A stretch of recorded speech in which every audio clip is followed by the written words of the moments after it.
Martin, merci d'être là pour l'émission Réflexion. Et aujourd'hui, en effet, je souhaiterais que l'on puisse parler de l'Église des vainqueurs. C'est une brochure que nous envoyons à nos amis, à nos correspondants. Mais ici, j'ai souhaité que nous puissions aller un peu plus en profondeur, en fait, que tu puisses nous parler de quoi il retourne dans cette brochure. D'ailleurs, une façon pour les téléspectateurs qui nous écoutent de savoir que s'ils désirent la brochure, il suffit qu'ils nous écrivent, qu'ils la demandent, et ils la recevront par retour de courrier. Mais pour les téléspectateurs, pourrais-tu nous expliquer le contenu de cette brochure ?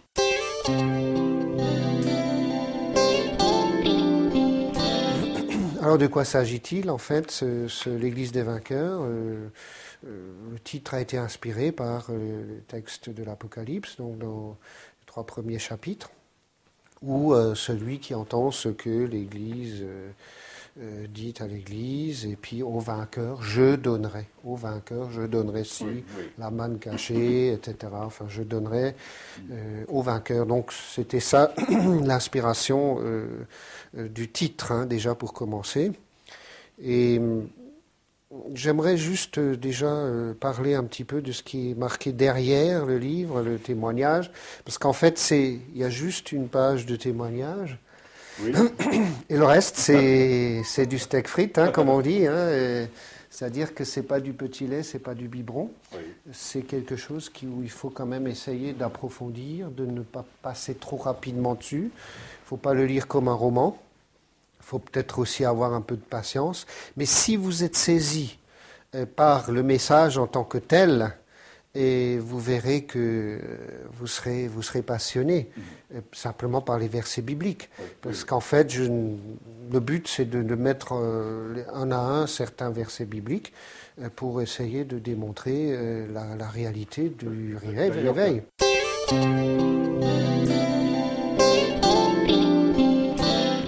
Et ça, c'est quelque chose de merveilleux.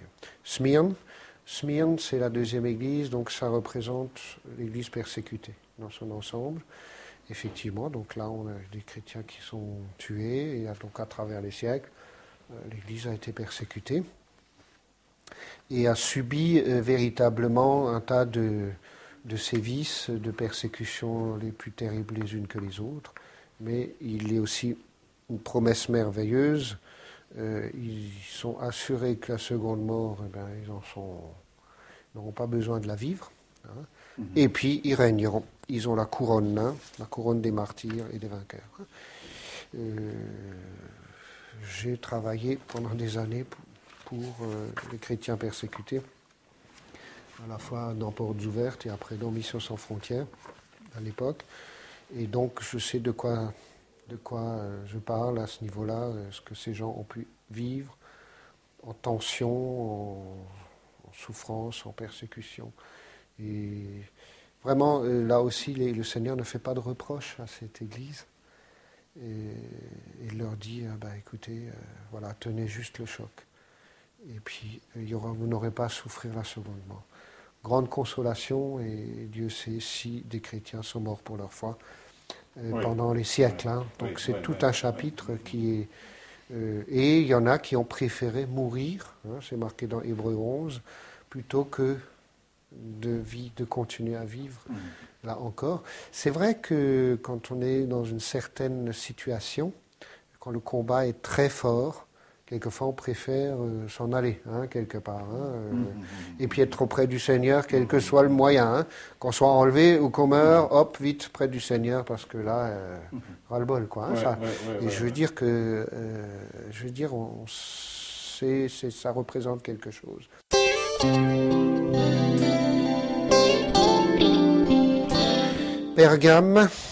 Pergame, c'est l'église du IIe siècle. Au début, l'église catholique romaine, l'église orthodoxe, jusqu'au schisme, hein, jusqu'en 1054. Et là, effectivement, donc, c'est une église qui a tenu le choc à travers les siècles aussi, parce qu'ils ont subi aussi beaucoup de persécutions, mais ils ont gardé l'importance et l'enseignement sur le Père, le Fils et le Saint-Esprit. Et donc il y a aussi une grande ferveur au niveau de la prière qui s'est maintenue à travers cette église. Malheureusement, bon, c'est vrai qu'il y a le traditionnalisme religieux, des idolâtries qui sont intervenues. Le thème de Balaam qui apparaît, c'est effectivement donc il y a eu du faux prophétisme qui s'est infiltré dans la doctrine de Balaam. Je ne vais pas insister là-dessus. Simplement, bon, il y a eu quand même des choses qui se sont introduites et qui n'étaient pas tellement géniales. Ce qui est important, c'est qu'il y a la manne cachée, le caillou blanc et le nom nouveau. Oui, ça c'est quelque chose qui m'a interpellé. La manne cachée, c'est vraiment la restauration. Donc il y a une restauration globale du chrétien.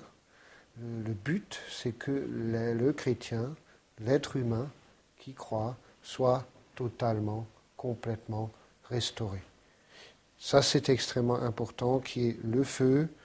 La manne, c'est une nourriture qui vient du ciel. Et je crois que dans certains groupes aussi, la manne est apparue dans des Bibles, hein, même concrètement. Donc là aussi, réduction du symbole, hein, j'aime bien, c'est-à-dire que le symbole est réduit à zéro. Et donc la manne, c'est aussi le fait de recevoir donc l'immortalité, de recevoir le sang, de recevoir le sang de Jésus glorifié, parce que le sang de Jésus glorifié, c'est le feu. Hein, maintenant, il n'y a plus de sang qui coule, le sang rouge, noir, mais c'est le feu. Hein. Donc ça, c'est aussi une importance. Donc le corps glorifié de lumière de Jésus-Christ va sur notre corps. Il y a cette osmose qui se fait. Le caillou, c'est la restauration de l'âme. C'est le nom, c'est l'identité que l'on reçoit. Là encore, je développe toutes ces choses au niveau du caillou blanc dans ce livre. Donc c'est extrêmement important aussi parce que combien de gens sont dépressifs, n'en peuvent plus au niveau psychique. Hein. Donc là aussi, restauration au niveau du caillou. Et puis, je pense que quand il y a restauration de l'esprit, de l'âme et du corps, eh bien, on arrive à vivre une vie chrétienne beaucoup plus marquée. Et on arrive à se débarrasser du péché, appelons-le par son nom, hein, d'une façon beaucoup plus évidente.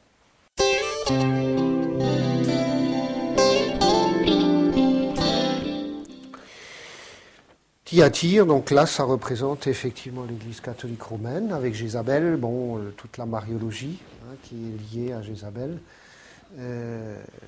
Toute cette idolâtrie, etc. Bon, il faut dire les choses comme elles sont, hein, tout le papisme aussi, toute cette problématique, elle est dénoncée par rapport à l'église de Thyatire. Hein. Vous le verrez dans la démonstration, c'est assez après les orthodoxes, donc qui est plus proche dans les traditions de l'église post-primitive. Ensuite, il y a l'Église catholique romaine, donc qui s'est occidentalisée, si je puis dire, qui a glissé vers Rome. Et là, il y a une promesse intéressante hein, qu'à celui qui vaincra, qui gardera jusqu'à la fin mes œuvres, je donnerai autorité sur les nations. Il les pètera avec une verge de fer, comme on brise les vases d'argile, ainsi que moi-même, j'en ai reçu le pouvoir de mon Père, et je lui donnerai l'étoile du matin. Donc il y a cette église, donc cette promesse, c'est le prophétisme. Hein, donc la promesse, c'est d'être dans une attitude prophétique. C'est-à-dire que l'étoile du matin, qu'est-ce que c'est ? Ben, c'est une étoile qui vient le matin. C'est l'étoile du berger, je crois, non, si je ne m'abuse. Hein. Je ne sais pas, c'est féru en astronomie, c'est pas grave. Mais disons, c'est une étoile qui est le matin, donc au début d'un jour nouveau. Oui. Hein, c'est-à-dire qu'il y avait un jour avant, une nuit, et puis un jour nouveau. Donc ça montre qu'on doit être passé d'un jour à l'autre. Et être prophétique, ça veut dire toujours être dans la nouveauté, non pas excentrique ou de je n'importe quoi, mais dans la nouveauté de Dieu. Comme Dieu est infini, comme Dieu est immense, enfin, l'éternité ne suffira pas pour le découvrir, c'est pour ça qu'on ne s'ennuiera pas au ciel. Entre nous, c'est quand même intéressant, parce que quand c'est toujours la même chose, on finit par s'ennuyer. Mais comme Dieu, lui, il est infini, il n'y a pas d'ennui possible. Donc, en fait, déjà, dans la vie chrétienne, si on n'est pas prophétique, on est endormi. Oui.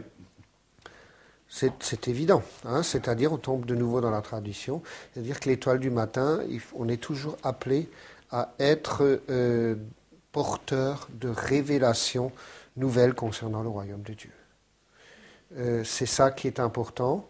Et le prophétisme, on le sait très bien, il suffit de lire aussi certains prophètes d'Israël, quand il est question de verge de fer, ou quand on est prophète des nations, qu'on s'adresse aux hommes politiques, comme l'ont fait les prophètes, Jean-Baptiste aussi, le dernier de l'Ancien Testament. Il y en a qui se font rétamer, il y a les 2 témoins aussi dans l'Apocalypse qui viennent par la suite, et qui ont souvent une puissance extraordinaire, et donc qui sont appelés non pas à manquer d'amour, mais à mener les nations avec une verge de fer, et donc d'aller de l'avant pour annoncer la parole de Dieu et nager constamment à contre-courant. On est appelé à nager à contre-courant.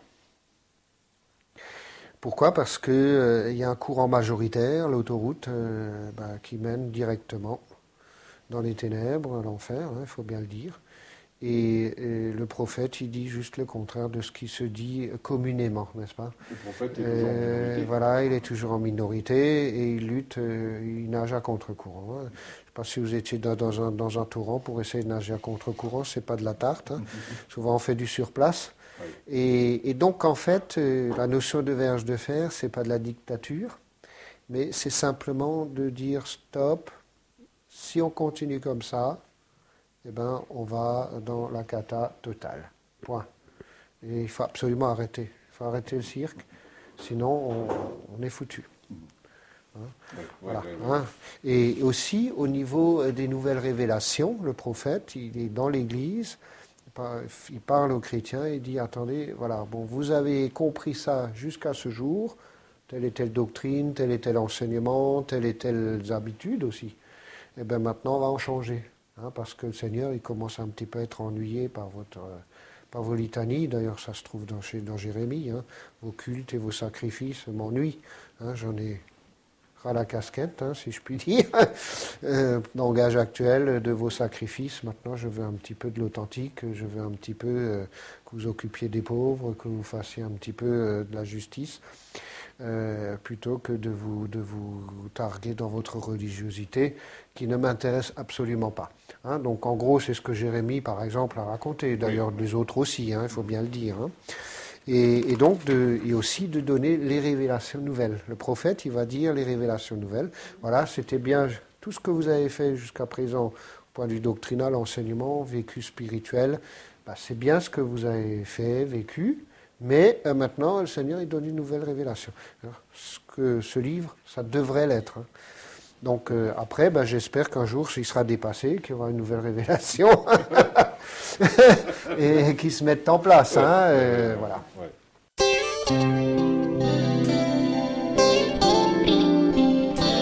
Sardes, c'est les protestants, il faut bien le dire. Ils sont un petit peu morts.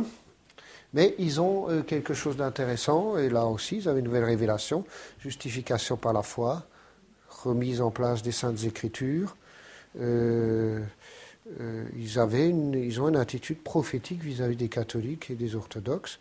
Donc tout ça, c'était très bien, et ils ont véritablement enclenché quelque chose, mais il est marqué « Je n'ai pas trouvé tes œuvres parfaites », c'est-à-dire qu'ils ne sont pas allés jusqu'au bout de ce que le Seigneur voulait leur donner. Et c'était dommage, parce qu'il y avait vraiment un enclenchement de quelque chose d'extraordinaire. Et finalement, non, ça a donné... ça n'a pas été au bout. Et là, il est question du vêtement, du salut, de la sanctification. du vêtement d'humilité, de dignité, d'honneur, de gloire, du revêtement. Celui qui vaincra sera revêtu ainsi de vêtements blancs. Je n'effacerai point son nom du livre de vie. Je confesserai son nom devant mon Père.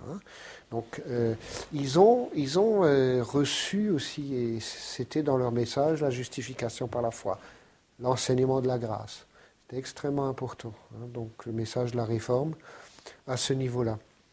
C'était capital par rapport à un catholicisme et une orthodoxie aussi qui prônait les œuvres pour aller au ciel. Et ça, c'était déjà une fausse doctrine, il faut bien le dire. On ne rentre pas au ciel par nos œuvres.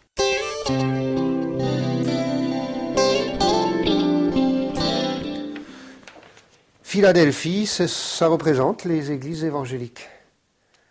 Baptistes, ménonites, etc. Enfin, les églises baptistes qui en général donc, ont compris la conversion, la nouvelle naissance, et donc qui ont beaucoup de qualités et qui ont donc aussi cette notion de sanctification, insistance, en tout cas dans leur naissance. Et, ils ont vraiment, il y a les missions ont commencé au siècle. L'avant-dernier siècle, ça fait 5 ans, il faut que je dise avant-dernier siècle. J'ai tellement l'habitude de dire le siècle dernier, 18e, 19e surtout. Il y a quand même les grands missionnaires qui sont issus du mouvement, disons, évangélique, ménonite, méthodiste. Donc les gens qui ont prôné la conversion, qui ont reçu l'héritage de la réforme, mais qui sont allés plus loin par rapport à l'enseignement de la nouvelle naissance et aussi le baptême des croyants. Parce qu'entre-temps, le baptême des nourrissons a faussé beaucoup de donnes, il faut bien le dire. Et donc toutes ces qualités sont quand même intéressantes. Et donc celui qui vaincra, je ferai de lui une colonne dans le temple de mon Dieu, il n'en sortira plus. J'écrirai sur lui le nom de mon Dieu et le nom de la ville de mon Dieu, de la Nouvelle Jérusalem, qui descend du ciel d'auprès de mon Dieu et mon nom nouveau.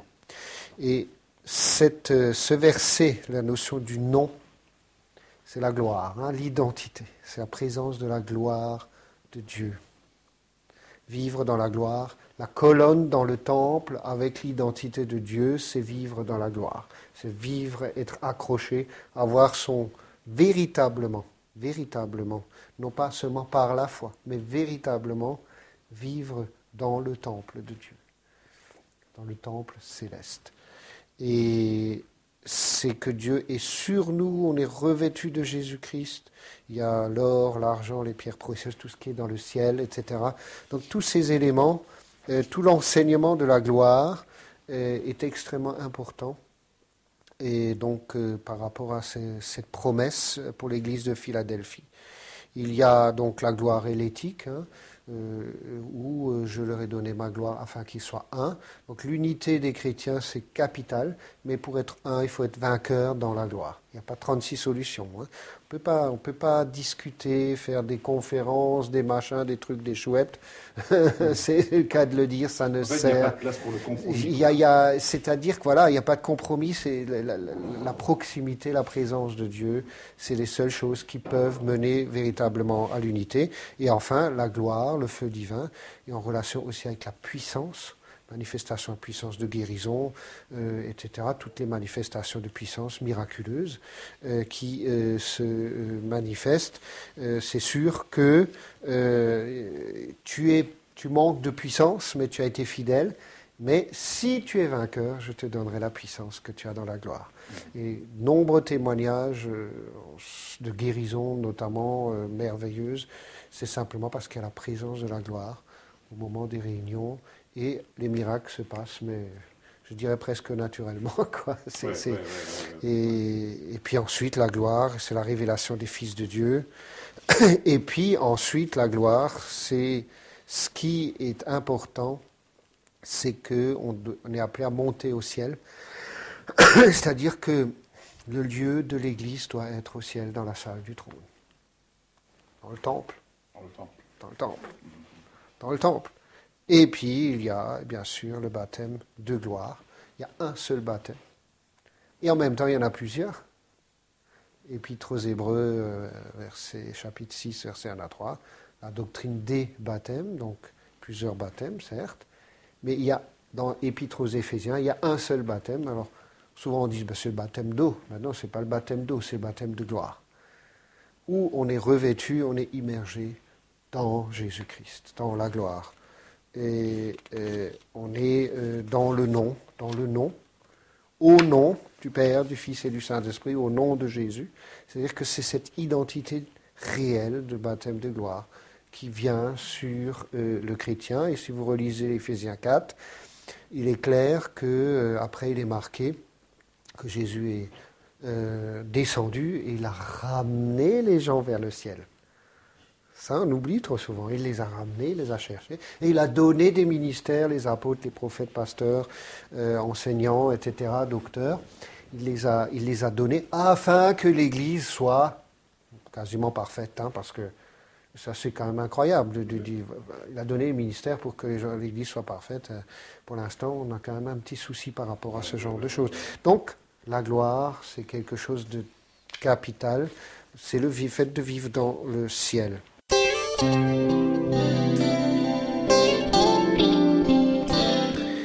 La Odyssée, c'est vraiment l'église la suivante. C'est cette église pentecôtisto-charismatique, donc qui est issue carrément du monde dit évangélique. Et souvent on se dit, ça devrait être le summum. Eh ben non.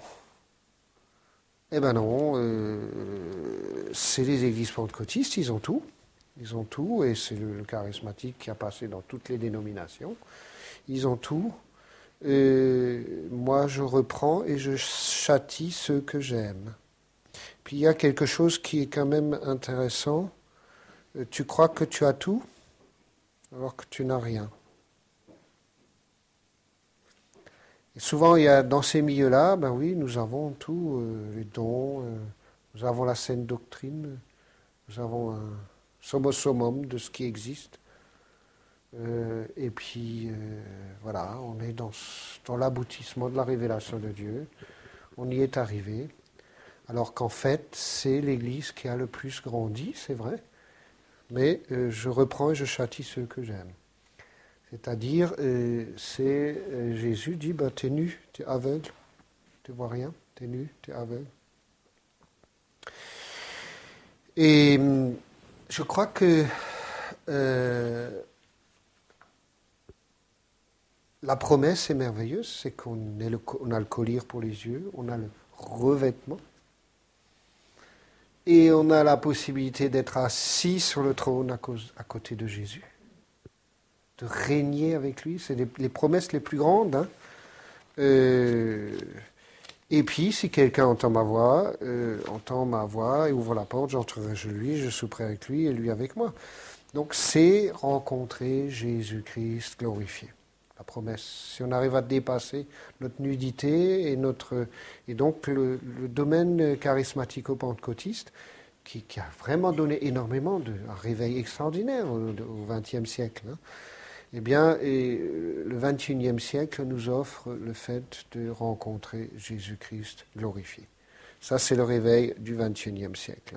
Aussi d'être dans le ciel, de vivre dans le ciel, et de régner, d'être assis sur le trône avec Jésus. Être assis sur le trône avec Jésus. Celui qui vaincra, je le ferai asseoir avec moi sur mon trône, comme moi j'ai vaincu, et me suis assis avec mon Père sur son trône. Et être assis sur le trône, c'est régner, c'est avoir autorité, c'est changer réellement les choses. Mais seulement si vous voulez changer les choses, au nom du Seigneur, il faut être sur le trône. Vous n'êtes pas sur le trône, ne changez rien du tout. On n'a pas l'autorité. On n'a pas l'autorité si vous n'êtes pas sur le trône. Vous pouvez recevoir le magazine Vie comblée sur simple demande écrite, adressée à TV Vicom, 8 avenue du Gouverneur Pierre Delsalle, 17 200 Royan, France.